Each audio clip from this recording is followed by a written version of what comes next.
एक तरफ डिमोनेटाइजेशन और जीएसटी के बाद जहां देश का जीडीपी गिरता है, देश का पर कैपिटा इनकम गिरता है, देश में इनफॉर्मल सेक्टर में जॉब्स खत्म हो जाती हैं, देश में कंस्ट्रक्शन सेक्टर में जॉब खत्म हो जाती है, वही वो साल है जब अंबानी का टर्नओवर 76% ऊपर जाता है 2017 में, उसके अगले साल नोटबंदी के बाद। और वही वो समय है जब भारतीय जनता पार्टी का जो डोनेशन है वो 400% ऊपर जाता है। तो आप कौन से इंडिया फर्स्ट की बात कर रहे हैं? आप तो सिर्फ कुछ पूंजीपति वर्ग के लिए काम कर रहे हैं। एक तरफ जब देश में यह बदहाली है, एक किसानों के देश में किसान आत्महत्या कर रहे हैं, 12,000 किसान हर साल आत्महत्या करते हैं, मतलब हर घंटे 2 किसान आत्महत्या कर रहे हैं। वही समय है आपकी सरकार आने के बाद आपके पार्टी के प्रेसिडेंट का बेटा 50,000 से 80 करोड़ पहुंच जाता है।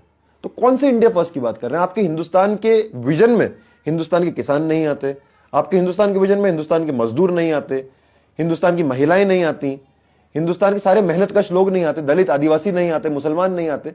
तो फिर आप कौन से इंडिया फर्स्ट की बात कर रहे हैं?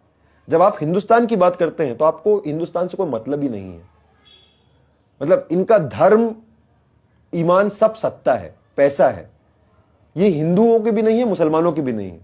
सब लोग इस पूरे जो उन्माद फैलाया जा रहा है, कभी राष्ट्रवाद के नाम पे, कभी और चीजों के नाम पे, मतलब अभी सिर्फ एक राष्ट्रवादी नहीं है, राष्ट्रवाद के साथ जोड़ा जाता है हिंदू धर्म। ये बोला जाता है हिंदू खतरे में है।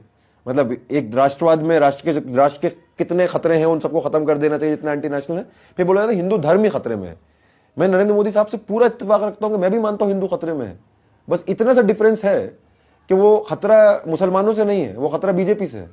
जब देश में रोजगार ही नहीं होगा तो ना मुसलमान को ना हिंदू को, किसी को भी रोजगार नहीं मिलेगा। जब रोजगार कम होंगे और बोला जाएगा पकोड़ा बेचो, तो हिंदू मुसलमान दोनों ही पकोड़े बेचेंगे।